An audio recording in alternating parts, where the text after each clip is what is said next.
joining us on this session. We have with us Jai Kishan Agarwal. He is a student of food science from Raipur. He is here for last 4 months on Yogidham campus to do the semester study of Jeevan Vidya. He's come from Raipur for that purpose to our campus. And he has been brought up, means he has studied in an alternative school called Abhibhavak Vidyalay in Raipur, which is based on Jeevan Vidya. Okay, so I welcome him, and today he is going to talk about sugar industry. Well, the title was a little to understand how sugar industry is really impacting us as Indians. Okay, so he's going to talk about that. So I welcome you.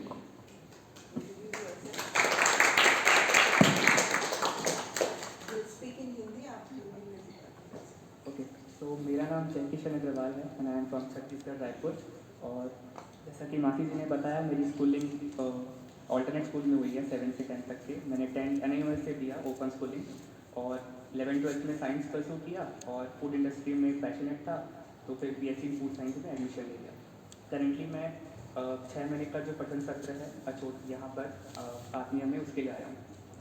Okay, so before starting the session, how many of us think कि ये topic हमारे लिए important है समझना? Just raise your hands, right? Okay, ठीक है, lot of people are interested. Okay, so अगर आप एक ट्रेडिशनल इंडियन फैमिली से बिलोंग करते हैं, then you know in India sugar is a necessity. चाहे हमारे फंक्शंस हो, सेलिब्रेशंस हो, ओकेशंस हो, we consume a lot of sugar and sweets. It bring happiness with us, it bring goodness with us, but along that हमें उसके लिए कीमत चुकानी पड़ती है। जैसे इस ग्राफ को देखिए, इट शोज कि 1990 से 2015 तक के डायबिटीज़ की वजह से कितने लोगों की मौत हुई है, एंड विल फाइंड कि ये नंबर हर साल तेजी से बढ़ रहा है। इनफैक्ट कई मीडिया एजेंसी ने इंडिया को वर्ल्ड का डायबिटिक कैपिटल बुलाया। एक रिसर्च के अनुसार एक एवरेज इंडियन दिन भर में 50 ग्राम से शुगर कंज्यूम करता है, जबकि WHO के अनुसार it should be maximum 25 grams per day. पर इंडिया वर्ल्ड का डायबिटिक कैपिटल रातों रात नहीं बना। इस प्रॉब्लम के पीछे 3 लोग जिम्मेदार हैं: politician, companies and Indian consumers. अब थोड़ा बेसिस क्लियर कर लेते हैं, ये जानने की कोशिश करते हैं कि शुगर एक्चुअली होता क्या है। अब इंडिया में शुगर के अलावा आपको कई स्वीटनर्स मिलेंगे, जैसे गुड़ या खांड। अब ये तीनों बनते तो गन्ने के जूस से ही हैं, but the major difference is कि इनकी प्रोसेसिंग में अंतर है। क्योंकि वाइट शुगर को सबसे ज़्यादा रिफाइनिंग प्रोसेस से बनाया जाता है, जिसकी वजह से उसमें कोई न्यूट्रिएंट्स होता नहीं है, and that makes it's the most unhealthy option among the all sweeteners. जबकि गुड़ और खांड में कुछ न्यूट्रिएंट्स होते भी हैं, पर इसके बावजूद आपको गुड़ या खांड मार्केट में ज़्यादा दिखेगा नहीं। तो ऐसा क्यों? इस चीज़ को समझने के लिए हमें अपने इतिहास में जाना पड़ेगा। हमारी कहानी शुरू होती है 17वीं सेंचुरी में, जब यूरोपियंस ने ऑलमोस्ट पूरे वर्ल्ड को कॉलोनाइज कर चुका था। तब वो मोस्टली शहद पर रिलाई करते थे, बट द थिंग इज कि वो लिमिटेड था। So they discovered that there are certain countries in southern hemisphere which are perfect to grow sugar cane. इनको कहा Caribbean island, but there is a problem in it. वहाँ पर sugar cane यानी गन्ना उगाने के लिए आपको बहुत सारा मैनफोर्स चाहिए, और उस समय वहाँ पर उतना मैनफोर्स था नहीं। तो इस प्रॉब्लम को सॉल्व करने के लिए यूरोपियंस ने क्या किया? Slavery trades. यूरोपियंस कई अफ्रीकन्स और इंडियंस को फोर्सफुली कैरिबियन आइलैंड में शुगर प्लांटेशन के लिए लेके आते थे। अगर आसान शब्दों में कहें तो यूरोप में इतना सारा और इतना सस्ता शुगर इसलिए अवेलेबल था क्योंकि कई लेबर वहाँ फोर्सफुली काम कर रहे थे। अब इंडिया पे आते हैं। इंडिया में शुगर प्रेपरेशन और शुगर केन प्रोडक्शन इंडियन ऐतिहासिक टेक्स्ट अर्थवेदा में भी मेंशन है। इनफैक्ट ये माना जाता है कि पूरे वर्ल्ड में सबसे पहले शुगर प्रेपरेशन इंडिया में शुरू हुई। अब ट्रेडिशनली इंडियंस गुड़ या खांड का उपयोग ही करते थे किसी भी चीज़ में मिठास लाने के लिए, पर जब ब्रिटेन में 19वीं सेंचुरी के एंड तक वाइट शुगर का लार्ज स्केल प्रोडक्शन शुरू हुआ, वो हमारे इंडिया में इंट्रोड्यूस हुआ और वो आज तक हमारे चॉकलेट्स, बिस्किट और मिठाइयों में यूज होता है। पर इंडिया की जो मॉडर्न शुगर इंडस्ट्री है वो शुरू होती है 1930 के अराउंड, जब सरकार ने इस इंडस्ट्री को कई tariff protection the, and along that 1954 के आते आते तक कई सारी स्कीम्स और पॉलिसीज लाई जो इस इंडस्ट्री के लिए बेनिफिशियल हो, जिसकी वजह से इस इंडस्ट्री में 3 साल के अंदर 460% का ग्रोथ देखा गया, which makes India second largest producer of sugar in the world after the Brazil. पर जहां आज़ादी के वक्त हमारा 75% ऑफ शुगर केन जूस गुड़ या खांड बनाने में यूज होता था, आज वो सिर्फ 1/3 है। पर ऐसा क्यों? इसको समझना बड़ा आसान है, क्योंकि लार्ज स्केल प्रोडक्शन से शुगर की कॉस्ट भी कम है और कंज्यूमर्स भी यही खाना चाहते हैं। पर वाइट शुगर के चलते इंडिया में कई नई प्रॉब्लम्स क्रिएट हुई है।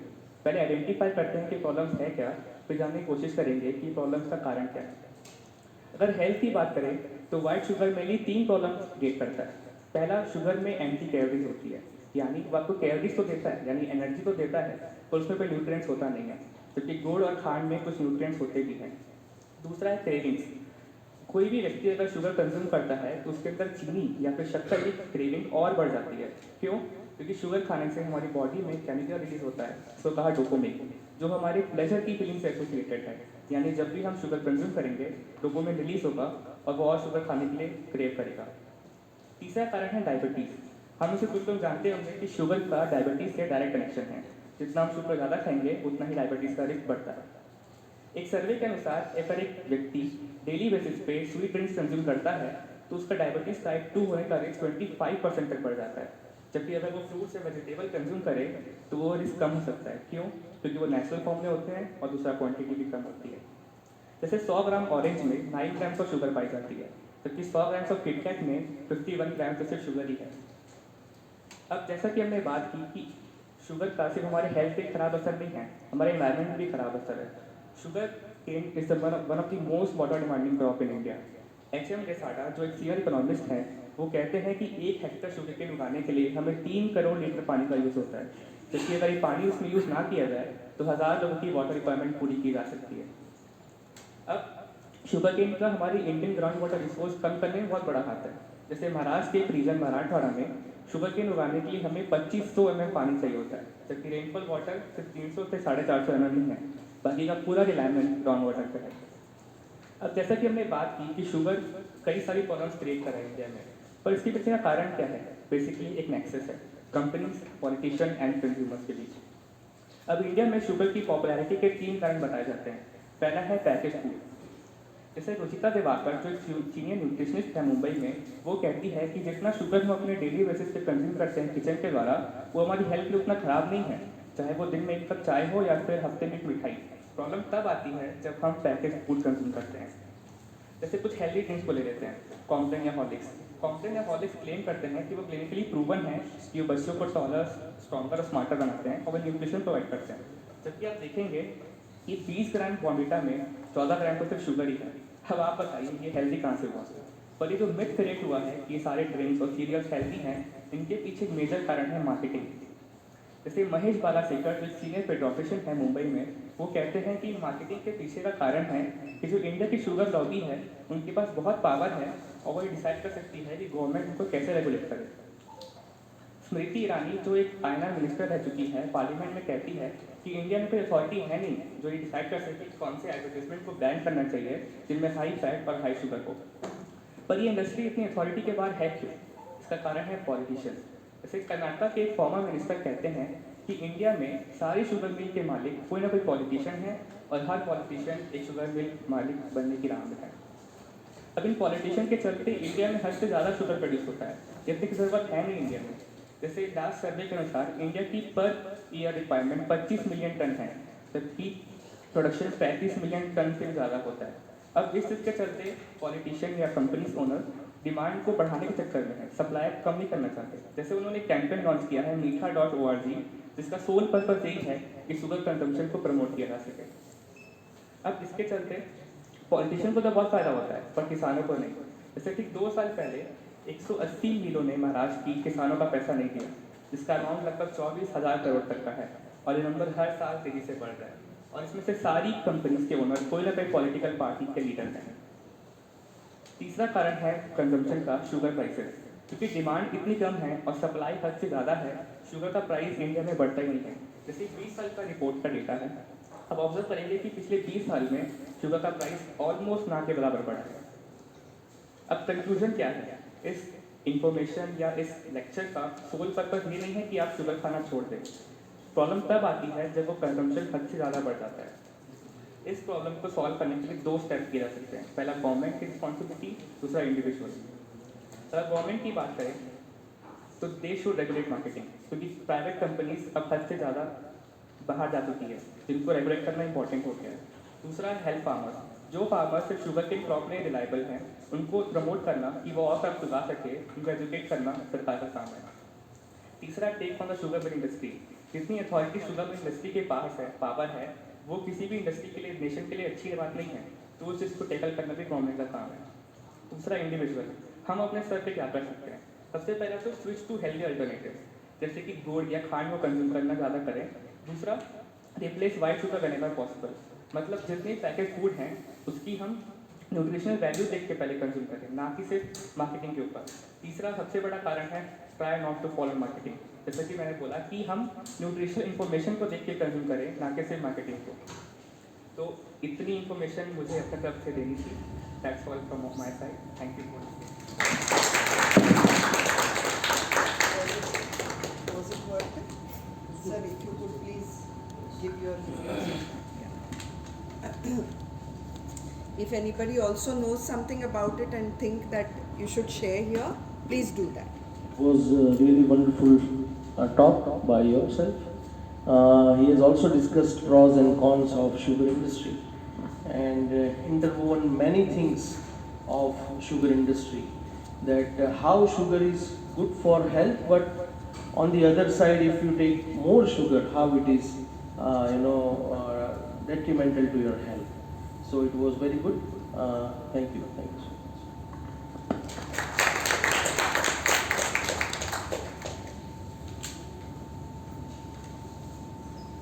I think it was a very good session, and when I saw the presentation of Jay, I thought no, it should reach to students of science also, because somewhere you all are also study about nutrition, you all also study about health. So I thought we should know about it, and we have designed. We had this session under Sustainable Development Goals. As you know, SDG 3 talks about good health and well-being. And secondly, SDG 2, which is about zero hunger. Zero hunger basically means it is about nutrition, not just about availability of the food. As he said, zero calories are there. I mean, it's an empty calorie thing. So we should be aware of all these things, right? So that is the reason I thought he should be highlighting this under Sustainable Development Goals, as well as since you all also have a forum called Aspire, which is basically to make you aware. So we thought of having this session. I would like to have some views from you all. What do you think about today's session? Do you think this was eye-opener for you? Somebody wants to say? Yeah.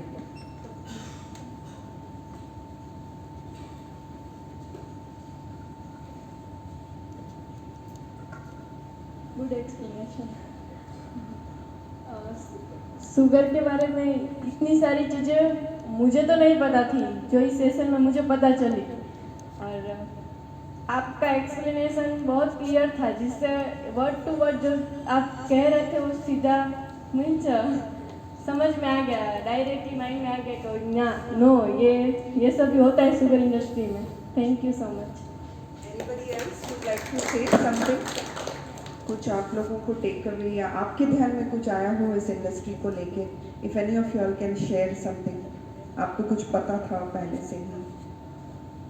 Anybody would you like to? Sure? Yes. So you all also study about diabetes. You all also have campaigns on no diabetes. I am aware of that.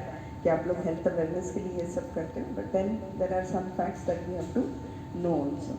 Right? So it's like, I would also ask Jay to share about his, if we have a permission of 5 minutes, if he can share about his school, because I think the way he has been brought up, that would also help. Yeah. Share about your 6th standard onwards, yeah, his school के बारे में थोड़ा. Out of the box question. हाँ, तो मेरी schooling जैसे alternate school में हुई है, तो बेसिकली उसका मेजर डिफरेंस ये होता है कि आपको सिर्फ थ्योरी ही नहीं पढ़ाई जाती, बल्कि प्रैक्टिकल और स्किल डेवलपमेंट के भी काम किया जाता है। जैसे लेट्स से हम साइंस पढ़ रहे हैं, उसमें एक चैप्टर है एग्रीकल्चर, तो हम क्रॉप को पहचान भी नहीं पाते प्रैक्टिकल फील्ड में जाके, और फिर एग्रीकल्चर पढ़ लेते हैं। तो ये डिफरेंस मेरी स्कूलिंग में था कि मैं अगर एग्रीकल्चर पढ़ रहा हूँ तो मैं जाके खेत में क्रॉप को पहचान गया हूँ। कई चीज़ों में ऐसा पॉसिबल है, कई चीज़ों में नहीं भी है, पर जितना हो पाता है स्कूल में कराया जाता है। दूसरा, हम सब जानते भी हैं कि डिग्री एट द एंड काम नहीं आती, हमें हमारी स्किल जो है वही कंपनीज या कहीं भी बिजनेस में काम आती है। तो मेन फोकस स्किल में किया जाता है, जहाँ पर हमें कई सारी स्किल पढ़ाई जाती है, सिखाई जाती है, जिससे हम खुद का ही कुछ कर सकें। तीसरा बहुत बड़ा फैक्टर है वैल्यूज़। क्योंकि स्कूल में हम सिर्फ एक कल्चर, आप भी इससे गुजरे हैं, मैं भी देखा हूँ कि एक हेल्दी फैमिली कल्चर नहीं है किसी भी स्कूल में। हमें कैसे जीना चाहिए as a person, as a family, as a society, as a nature, ये कहीं भी नहीं पढ़ा जाता। पर मेरी स्कूल में एक मेन फोकस ये था कि वैल्यूज़ को कैसे बच्चों में इनबिल्ट किया जाए और समझाया जाए। तो आई थिंक 2-3 डिफरेंसेस थे जिससे मेरा ब्रॉटअप हुआ है। Can you explain how you learn the values? Values, sure. Okay, so the basic. एक आध एग्जांपल जरा Sure. केस पे। Let's say we are saying कि caring is important, पर caring करना कहाँ है? ये तो हमें बता दिया कि caring important है, पर how do we actually do caring? तो ये check point, ये हमारी जो lab है वो family है, कि हम family में उस value या उस caring को practice कर पाएँ, उससे कंक्लूजन ड्रॉ कर पाएँ और वो शेयर करें क्लास में आके कि मैंने इस चीज़ को प्रैक्टिस की और ये रिजल्ट आया और इससे मेरी तृप्ति या मेरी असंतुष्टि की ऐसी बनी। तो ये कुछ प्रैक्टिसेस इन्वॉल्व होते हैं किसी भी वैल्यूज़ को इन्वेट करने के। ऐसे कुछ और भी तरीके हैं ऐसा।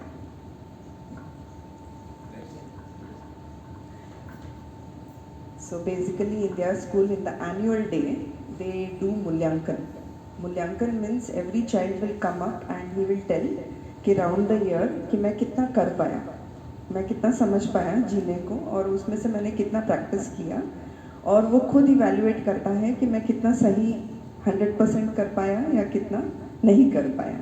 सो I think that is, I have been to their school, I have seen their entire 1st to 5th it is totally values, and 6th to 12th it is totally skill based, and they answer their exams through NIOS, National Institute of Open Schooling. All the students appear from there, and now he is pursuing his food science, and 6 महीने के लिए वो योगिधाम गुरुकुल आया है, क्योंकि हमारे यहाँ अभी 6 महीने का एक अध्ययन सत्र चल रहा है, like we are studying जीवन विद्या for 4 hours every day. So he has joined us from there. So thank you so much, Jay. It was really a very Acharya sir, if you could please, yeah, Kagatra sir, please.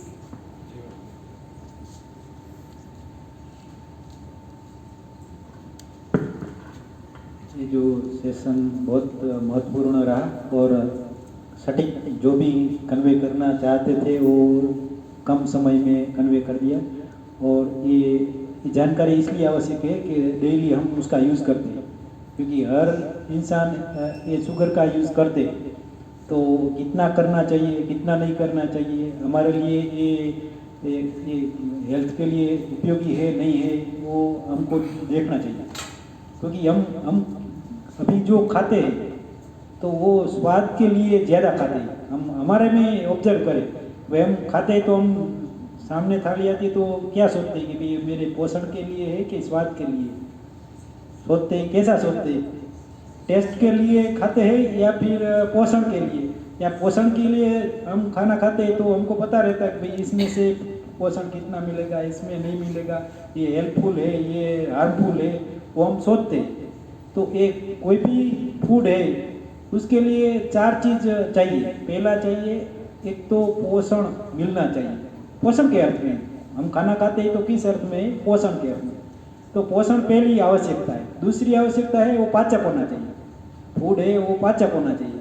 तीसरा है वो निष्कासक होना चाहिए, और चौथा है वो स्वादिष्ट होना चाहिए। तो एक क्रम भी ऐसा ही है, और वो चारों चीज़ होना चाहिए। हम ऐसा नहीं बोल रहे कि भाई वो स्वादिष्ट नहीं होना चाहिए, लेकिन प्रायोरिटी है वो पोषक होना चाहिए, पाचक होना चाहिए, निष्कासक होना चाहिए और स्वादिष्ट होना चाहिए। तो हम अभी जो होटल इंडस्ट्री फूली फाली है उसके पीछे जो रीज़न है वो हमको ये रिवर्स क्रम हो गया है, तो इसकी जानकारी नहीं है इसलिए। और हमको घर में भी ऐसा भी हमको, क्योंकि हम जब छोटे थे तब हमको 20 लोगों का फैमिली था तो एक ही साथ बनता था या फिर एक ही चीज़ बनती थी, क्योंकि सबके लिए एक ही चीज़। तो अभी तो सबकी चॉइस अलग अलग है, सबकी ये चाहिए ये नहीं चाहिए। तो मतलब ये पोषण के अर्थ में होना चाहिए। ये अभी ये हमको पता चला कि भाई शुगर है तो शुगर कितना हार्मफुल है, क्योंकि वो जरूरी भी है, अमुक जो सही मात्रा में जरूरी भी है, लेकिन उसका एक्सेस यूज होता है तो वो हार्मफुल है। और वो जो उसका ऑल्टरनेटिव भी है, हमारे पास जो ऑल्टरनेटिव है तो वो तो भी हम सोच सकते हैं। तो भैया ने जो हमको ये उसके पीछे कैसा, क्योंकि अभी समाज में क्या है स्थिति कि भाई हम प्रोडक्शन कर लेते हैं, आवश्यकता है कि नहीं, डिमांड है कि नहीं, वो सोचते नहीं। ये समाज की स्थिति अभी ऐसी है, पहले नहीं था। पहले डिमांड है, वो पहले डिमांड पहले थी, बाद में प्रोडक्शन था। समाज में एक्चुअल स्थिति क्या होनी चाहिए कि भाई समाज में आवश्यकता है उतना हम उत्पादन करें। अभी पहले उत्पादन कर लेते हैं, बाद में आवश्यकता जनरेट करते हैं। नहीं है तो भी कोई किसी भी तरीके से मेरे लाभ के लिए मैं समाज में वो आवश्यकता जनरेट करूं, उससे समाज का जो होना चाहिए हो जाए, या फिर समाज का भी शरीर बिगड़े, उसका पैसा बिगड़े, जो भी बिगड़े। लेकिन अभी जो ये आवश्यकता है कि भाई जितनी आवश्यकता है उसका उतना समाज में उत्पादन होना चाहिए। और उत्पादन किसके लिए होता था पहले? वो समाज की आवश्यकता की पूर्ति के लिए उत्पादन है। मेरी परिवार की आवश्यकता की पूर्ति के लिए उत्पादन है, समाज की आवश्यकता की पूर्ति के लिए उत्पादन है, नहीं कि मेरे लाभ के लिए। तो अभी ये जो लाभोन्माद है, इससे दिक्कत ये है कि भाई अभी जो मास प्रोडक्शन हो रहा है और अभी जो जनरेट करे उसके लिए वो जो जिसकी मानसिकता, मतलब वो जो एडवर्टाइज के मार्केटिंग के माध्यम से ये डिमांड जनरेट करते हैं। तो ये अवेयरनेस की ज़रूरत है कि अभी इन्फ्लुएंस होना है कि भाई मुझे समझदारी डेवलप करनी है। तो मेरी समझदारी है, डेवलप करेंगे तो ये संतुलन बना रहेगा। जय किशन भैया ने बड़ा अच्छी तरह से ये विषय को रखा। अभिनंदन आपको, thank you.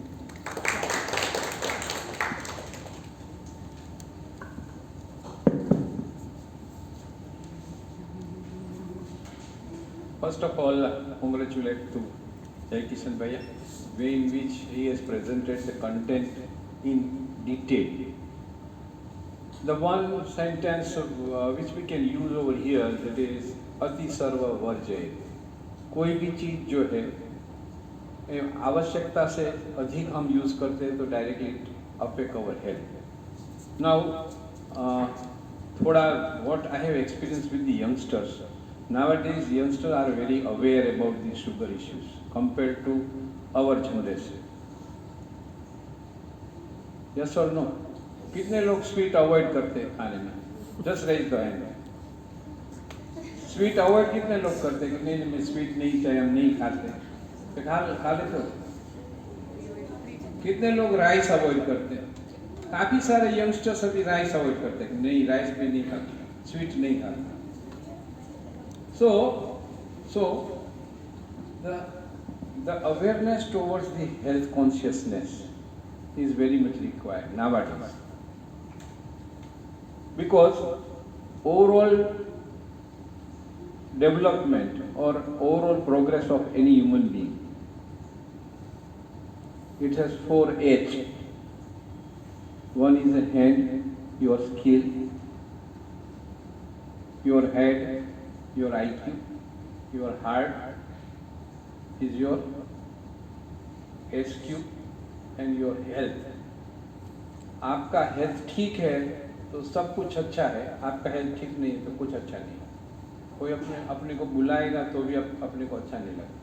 So health consciousness, there are lots of softwares are also available. You just keep your mobile over food, you will get the content. मालूम है ऐसा कुछ? There are lots of, so way in which we have learned these things, it is okay to listen but implement in our day-to-day life. All the best. Your future is very bright